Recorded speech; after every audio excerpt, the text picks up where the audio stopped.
The Outsider podcast shares the opinions and analyses of Drew Landry.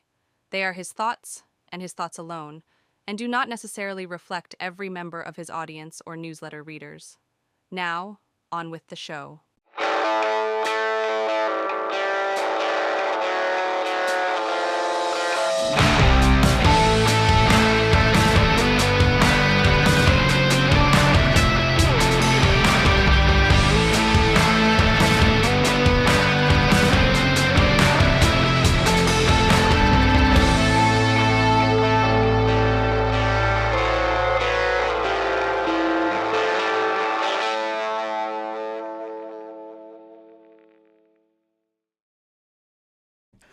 Hey there, and welcome in to another episode of the Outsider Podcast. I'm your host, as always, Drew Landry. Folks, it's good to be with you. Thanks for tuning in to the best politics podcast west of I-35. It's awesome to be with you. Thanks for tuning in. Don't forget, you can always subscribe to the Outsider Podcast on Apple Podcast, on Spotify, on Substack, which you get it first there if you're a newsletter subscriber. And you can find me on YouTube, where you get to see the video, the visuals, where I'll actually give you a video evidence, an actual visual of the things that I say, so that you know I'm not just making this stuff up. I'm actually found it and I put it in here. And so you can find me by searching the Outsider Podcast in all of those platforms. Hit that subscribe button, hit that like button, and make sure you hit that notifications bell or allow notifications so you never miss any new content. I'd hate for you to have to miss any new content. So this is a way where you don't miss new content. Okay. So let's get into it here. I have two items that I really want to talk with you about.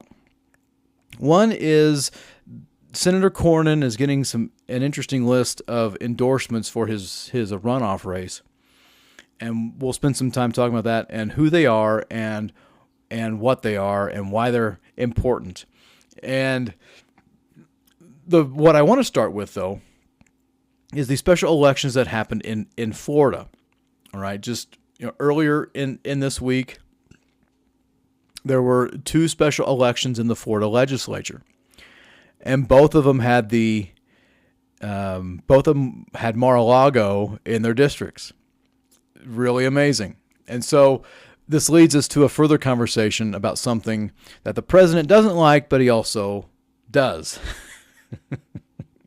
and that will lead us to voting by mail. Now, let's get into it here. These special elections that took place where House District 87, where, with these special elections, turnout's going to be pretty low. And so you had about maybe 28%, maybe 29% of the voter turnout in that special election, and even in the Texas Senate election. So turnout was lower than what they wanted. Of course, it was probably as low as special elections go anyway. But the Democrat was able just to outperform everybody, and good for her getting that turnout out and, for actually turning out the vote and becoming the winner. So let's understand a little bit about this. It was in the House district race. It was Democrat Emily Gregory who defeats President Trump endorsed the Republican candidate. And kind of amazing how this was a Republican district, and so was the state Senate seat, was also a Republican held seat, and the Democrats flipped them. They beat them. They win a seat. They win two seats in Trump's backyard. This is kind of amazing because two reasons, and they have nothing to do with the Florida legislature or where Florida could possibly even be going. Here's the reason for that. Here's the reason why it doesn't include that. Because Florida really hasn't changed all that much in terms of its ability to elect Democrats on a statewide basis. Ron DeSantis had a pretty solid reelection bid. It looks like it's still going to elect Republicans for governor and all the other statewide races. So, in the last 4 presidential elections, it's voted for the Republican. Okay, well, I guess I should say 3 in 2016, 20, and 24 by fairly large margins. Like they weren't really as close as they used to be. So it's really no longer a swing state. It's now a Republican state. So it didn't change in that term, nor did it change the legislature because it's the legislature is still a Republican supermajority. Here's why it is such a big deal on a more national scale. It speaks to the Democratic enthusiasm that actually that Democrats are winning in places that they don't usually win. And there's a genuine enthusiasm for Democrats and among Democrats. Because let's understand that this district and the people who actually showed up were more Republican than Democrats, than on the Democratic side. It's just that the Democratic candidate was able to attract a large chunk of moderate Republican voters. So that message that the Democrat was bringing out was much better than what the Republican was saying.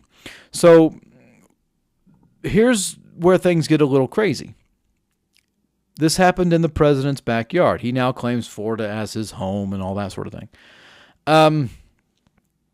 That's fine. People can move. They can do all that. That's not a problem. What's funny is the president is still obsessed about mail-in ballots. And guess how he voted in this election? Because he did vote. He voted in both of these elections. You want to guess how he voted? By mail. He voted by mail.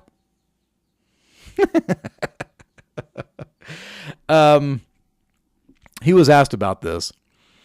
He was asked about this Thursday, March 26th, and he said he said this. This is a quote from the New York Times. He goes, "You know what? No, I got to do it like this. You know what? Because I'm president of the United States, and because of the fact that I'm president of the United States, I did a mail-in ballot for elections that took place in Florida because I felt I should be here instead of being in the beautiful sunshine. I decided I was going to vote by mail-in ballot because I couldn't be there because I had a lot of different things. So I was away, mostly in Washington, D.C. Okay.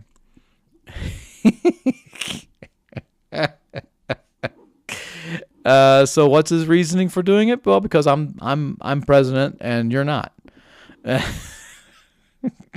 And he was allowed to, because he's done this in the past. He voted by mail in 2016. He voted by mail in 2020.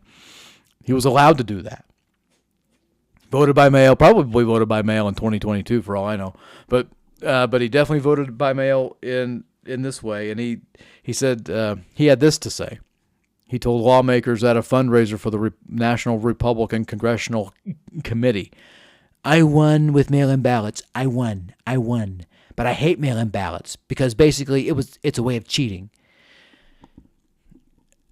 So if you believe voting by mail is cheating and you are voting by mail, logic just speaks to the fact that the president is, in a sense, saying that he cheated.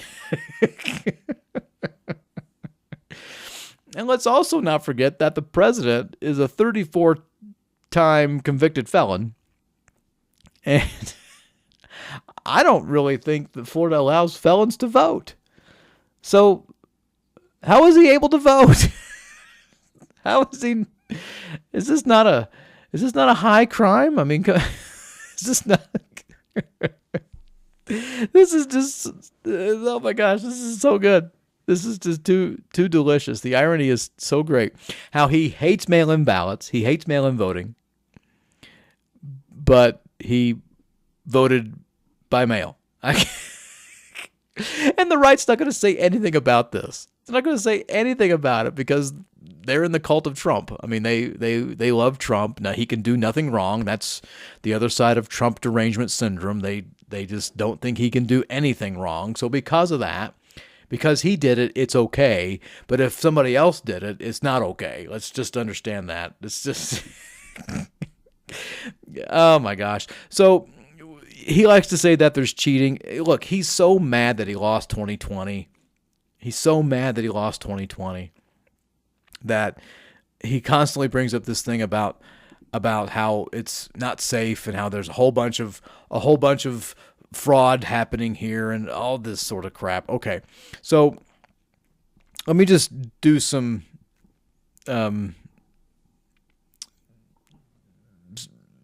just some basic analysis here for you. From the National Conference of State Legislatures. All right, this table that I'm going to show you shows the mail voting practices and policies by states. And so you have, let's see, 1, 2, 3, 4, 5, 6, 7. 7 states that vote exclusively by mail. And then you have a whole host of other states that have no excuse absentee voting. And then you have excuse required absentee voting. Florida has a no excuse absentee voting. So the president, claiming he had an excuse, didn't need one in order to vote. I'm sorry. I said 7. There are 8. I forgot Hawaii. Sorry, Hawaii. But there's 1, 2, 3, 4, 5, 6, 7, 8. So we're talking about California, Colorado, okay, Hawaii, Nevada. Let's see here. Oregon, Utah, Vermont, and Washington State all have exclusive mail-in voting. And so does the District of Columbia. So does D.C. So this is so interesting here. And here's what the bipartisan center, the Bipartisan Policy Center, has shown us about mail-in ballots, that they're on about the same scale as those who vote in person, either in election day or in early voting period. Okay? More people like to, there's, especially in 2022 and in 2024, more people voted in person on election day. For the first time ever, you actually had more people voting by mail in 2020 than you did in in-person election day. So, and that has been surpassed yet again. So, okay. Are they safe? Okay. So the answer is absolutely they are safe, because every mail-in ballot is verified for eligibility after it's returned by the voter. The mail ballot envelopes typically require a voter's signature, identification number, or other identifying information. Before a ballot is counted, okay, election officials check to make sure that the signature or identification number matches that which is on file. The mail ballot also must be postmarked, received by an election office, or both by a date set in state law. Once validated, the ballot is separated from its envelope and sorted for counting. Mail ballots suspected of fraudulent activity are set aside for further investigation, and when applicable, referred to law enforcement for prosecution. If a voter submits more than one mail ballot or tries to vote in person after already voting by mail, only one ballot will be counted, and the instance of double voting will be flagged for further investigation. In addition to verifying the identity of male voters, many election officials also take the following precautions to ensure the security of mail voting. They use an election management system to track every ballot issued and prevent double voting. Updating voter registration lists daily to ensure the voter's correct residence and mailing address is on file so that the correct ballot is sent to the voter. And balancing the number of ballots received against the number of voters who applied for a ballot, so that they don't, get more than what was sent. So how can I be sure that my ballot was received by the election office? Well, look, 47 states and D.C. enable voters to actually track the status of their mail-in ballot. Okay, so you can actually track it. All right, and so there are ways for that to actually happen.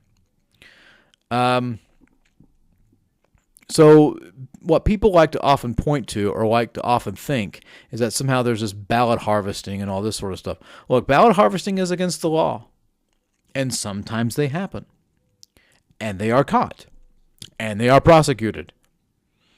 So this whole conversation about how voting by mail is somehow a fraud. People, look, we've been voting by mail since the Civil War. Like that's how the whole thing happened. Okay? Absentee voting, voting by mail, however you want to phrase it, was actually able to start doing this to help our soldiers vote during the Civil War. And it's increased use since the 1980s when a Republican was president. Throughout most of it. All right? Like 9 of the 10 years in the 80s you had a Republican in office. So, this is crazy. That the fact that the president who thinks that he is somehow immune from cheating, and thinks mail-in voting is cheating, somehow voted by mail, but his vote is fine. This is just more of the crap that comes out from him. I mean, people, well, why are you beating up on Trump? Because he's an easy punching bag. He does it to himself, folks. I don't have to do any of these things. I don't have to search and find, high and low for these things. This is there. He does this to himself. So whenever I'm making fun of him, it's because he's left the door open. The jokes write themselves with this guy. What's sad is that people take him seriously and that he thinks he's being serious. It's a sad day when the president says stupid stuff like this, and the rationality is nowhere. It's like you just caught a 5-year-old or a kid whose hand was in the cookie jar, and you told them not to, and you said, "Hey, your hand's in the cookie jar. What are you doing?" "Well, that's not my hand. It's someone else's hand." And because it's Donald Trump, and because Republicans worship Donald Trump, it's okay. One of the key criticisms that I hear about voting by mail is that it somehow favors the Democrats over the Republicans or whatever else. Folks, there was a study done 6 years ago by a BYU, Brigham Young University political scientist Michael Barber and University of Virginia political scientist John Holbein. They decided to look into this. And let's understand that since 2000, a handful of states have switched almost exclusively to voting by mail. And these include Oregon, Washington, Utah, Colorado, Hawaii, now California, Nevada, Vermont. And so they need to look at how the voting behavior for these particular states have come from. And so what these two did, what Barber and Holbein found, was that in presidential and midterm elections between 1996 and 2018, switching to all mail voting increased the percentage of residents who actually voted by 1.8 to 2.9%. When it came to Democratic share of the vote, they found a tiny uptick in the share of votes that went to the Democratic candidates for Congress, governor, and president by 0.7%. But the difference was so small that the margin of statistical error means it's possible there was no effect at all, says John Holbein. There might be a teensy tiny effect on the Democratic turnout. So they did a double check here. They analyzed 40 million voting records in Washington and Utah. Washington, a strong Democratic state, Utah, a strong Republican state. And the apparent lack of partisan effect could be, well, what they ended up finding was that there was no statistically significant difference in voting levels by Democrats versus Republicans. So it gave them a chance, doing it this way gave them a chance to compare voter behavior in solidly conservative and Democratic-leaning states like Utah, which was a conservative state, Washington being a more liberal state, more progressive state. And so since the switch, there's nothing statistically significant to suggest one over the other. The apparent lack of a partisan effect could be because the increase in turnout triggered by mail-in ballots is relatively small. For such a number of new voters to have a lopsided impact, they would need to be overwhelmingly affiliated with one party or another. John Holbein suspects the new voters are little different from other voters, but they simply needed the nudge of mail-in ballots. The new results also mirror what was published in June of 2020 from Stanford. In that study, scientists looked for changes in voting as counties in Washington, Utah, and California gradually switched to all mail-in ballots in 2006, 12, and 18. Again, they found negligible partisan impact, with turnout by registered Democrats increasing by just 0.1% relative to the Republicans. So, look, this is really good news. You have two independent studies here, independent of each other, that came to the exact same conclusion. Said Andrew Hall, who co-authored the paper and was the political scientist from Stanford. So research shows that any partisan impact is pretty small, and any sort of gain that was held by the Democrats could be needs super close scrutiny. There could be a future study. This is from another political scientist who was asked his opinion on this from MIT, Massachusetts Institute of Technology. So Charles Stewart says that I could imagine a future study that had more observations and more statistical power finding that some of these effects were statistically significant. So it could lead to more partisan gains by one party or the next. It could. But what we have found so far is that it hasn't. Well, then there's the question of whether the past has a predictive power for the election in 2020, and it goes on to talk more about how this could how it could affect the 2020 election, because that's when this paper was done. So let's understand what I found here. What I have read to you. I didn't do this research. I'm not going to plagiarize this. These are done by wonderful political scientists Michael Barber and John Holbein. And they have said that there's no partisan advantage. None. So mail-in voting is safe. No partisan advantage. And so what's the problem? The problem is the president doesn't like it unless he's doing it. That's just what it is. There's nothing more to say about it than that. The president calls it mail-in cheating, and this is just stupid. But, look, I'm not here to say one is smart or dumb or anything like that about this. But what I am here to say is that it's been pretty clear that mail-in voting is safe. Mail-in voting has no partisan bend to one side or the other. So what does this say again? Just to reiterate, what do these special elections say for the Democrats nationwide? Just to reiterate here, they're attracting more voters on their side than the Republicans are. That's just it. What's that mean for the midterm? Well, look, I'm recording this in late March. You will hear a lot of this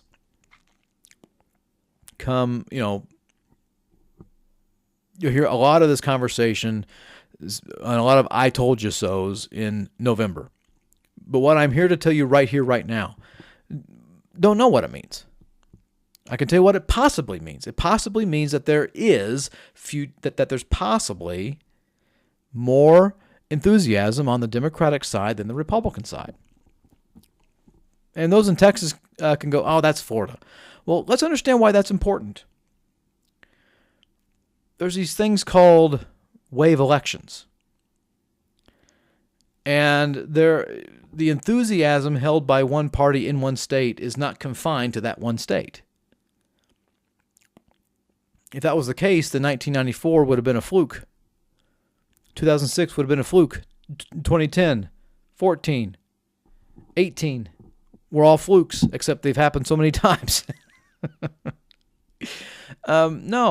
These things talk about, they are illustrations of a storm that is coming. And it's seeming as if there is a perfect storm on the horizon. That can all change. Public opinion, and I always need to remind you of this. I remind my newsletter readers of this. Public opinion is a lot like the wind, and it's a lot like West Texas weather. It can change. So it's not a solid thing. It's very fluid. Right now, the president isn't doing very well. I mean, I can, just from real clear politics, his average approval rating is 41.2. 41.2. I mean, when you look at some of these others, like the Cook Political report, I mean, his average approval is 40.7. And we keep hearing all these, not so great situations coming up with our involvement with Iran, inflation, gas prices, the economy. All of these things are just bad news for the president. But let's remember, folks, all this stuff can change. Right? Nothing is a solid aspect here. And the president has some really great cheerleaders who love to, when he walks in a bipedal manner, there are people who will just say that's just wonderful stuff. Thank you so much. We love you walking, and they'll try to convince people about that. That's what they do. But no one's really buying that right now. No one is feeling a good economy right now. And for better or for worse, for fair or unfair, the party in power usually gets blamed for that. That's just the way it is. This midterm is going to be a referendum on the president's approval rating, and it has not been good since this time last year. The last time he had an actual approval above disapproval was March 12th of 2025. It's been downhill for him ever since. And if you think that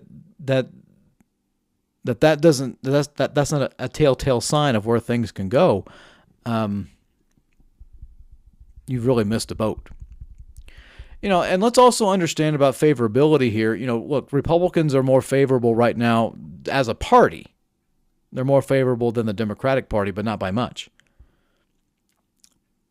Republicans enjoy about a 5% less hatred than the Democrats. The unfavorables for the Republicans is almost 15 points, 15%. The unfavorables for the Democrats is a little more than 20%. So they're getting up there. They are getting up. They are very much getting up there to where they are tying with each other. And it's about how everyone just doesn't like them. But that doesn't mean, people aren't going to vote for one or the other. So, interesting. All right. So, we had those special elections. The Democrats win in Trump's backyard.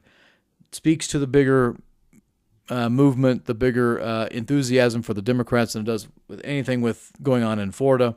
And the president, even though he voted by mail, still doesn't like to vote by mail. I just wonder what all he said here. I don't like voting like this. This is a terrible way to do it. But I'm gonna do it. I'm president. I'm fine. I'll just vote by mail. That's okay.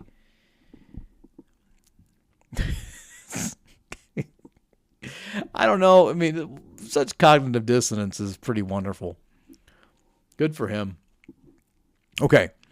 Now, the other thing I wanted to mention to you was that Senator John Cornyn, who's in this runoff with Kim Paxton, the Attorney General, recently released a set of endorsements. Okay, and kudos to Patrick Svitek from, I want to say he's now with the Texas Tribune. Again, if I'm wrong about that, somebody will hopefully tell me. But he made a post on X this morning. Well, on the morning of whenever I am recording this, it says that 3 Texas delegation members come off the sidelines for Cornyn in the runoff. And we're talking about those in the U.S. House. Roger Williams, Randy Weber, and Nathaniel Moran. Okay. Now he also gets 14 new endorsements from state lawmakers. He being John Cornyn. Texas State Senator from Lubbock, Charles Perry, is behind John Cornyn. Jeff Berry, Brad Buckley, Angie Chin Button, Mano Diala, Sam Harless, Cody Harris, Ken King, Jeff Leach, Janie Lopez, Morgan Meyer, Candy Noble, Dade Phelan, and Matt Shaheen are all backing Cornyn. And what's that mean for anything? Well, look, it can mean a lot of things. It can mean that this is these elected officials' efforts to back John Cornyn because they don't want Kim Paxton to be the nominee. It could easily be that. But I also think it's really interesting that, Charles Perry is a Texas senator, so he's not included in this. And Jeff Berry is a freshman, so he's not included in this either. So of the 13 who are endorsing, who are going to be counted here, are endorsing Cornyn. Jeff Berry is not mentioned. 12 of those 13 voted to impeach Kim Paxton. Brad Buckley, Button, Angie Chin Button, Diala, Cody Harris, Ken King, Jeff Leach, Janie Lopez, Morgan Meyer, Candy Noble, Dade Phelan, Matt Shaheen. Okay. Diala, I think I said that. 12 of those 13 voted to impeach him. The one who did not impeach Kim Paxton was Sam Harless. So what do those others say? Well, it tells me something here that they cannot defend Ken Paxton. They can't, with any sort of moral sense, with any sort of political mindset, with any of those things, go on the stump and say, Ken Paxton is a good man and you need to go vote for him. They can't do it. Not when the choice is John Cornyn. They just simply can't do that. Because they know if they did, they'd be faking it. So, at least they have a little bit of conviction when it comes to this. I don't know why State Senator Perry endorsed John Cornyn. I would ask him, but he doesn't want to talk to me. He doesn't like me, and so he would not answer any question that I would have about that. At least from person to person, I'd have to go through a third party. That said, I have a feeling, and I could be wrong here. Anytime I make a guess about what the senator does, he automatically says that I'm wrong. And then we'll eventually say what I have said, which means that I was right. But my guess, it's all it is that Perry is a very social conservative. And I think the cultural issues that Paxton has been a bit of a turnoff for Perry.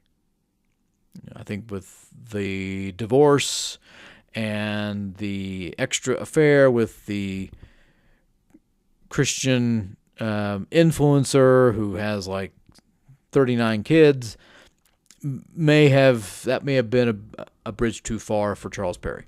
Again, I don't know. I don't talk to Perry. Perry don't talk to me. But that's a guess.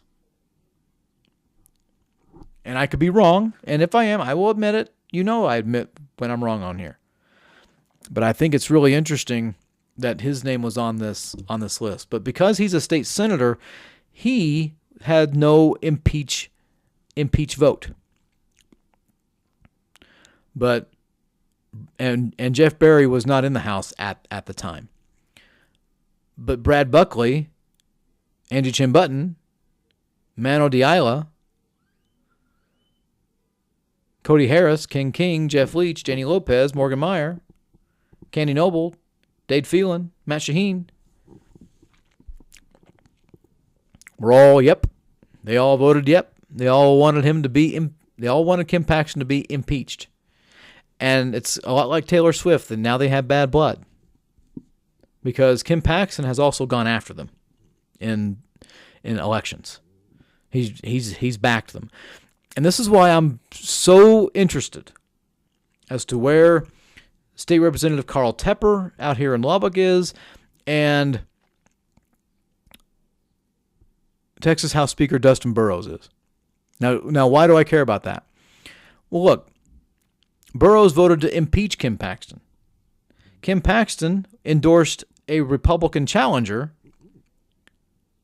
to go up against Dustin Burrows in 2024. Wade Cowan.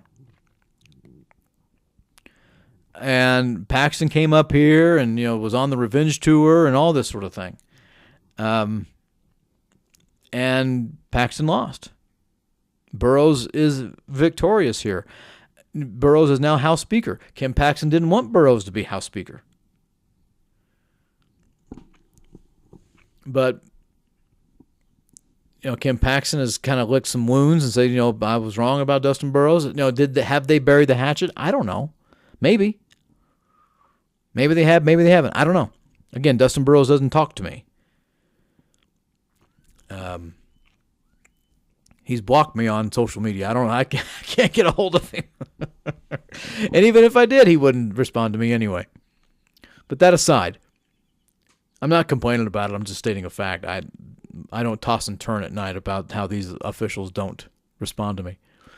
So I don't care that much. But I would love to hear where House Speaker Dustin Burrows stands on this.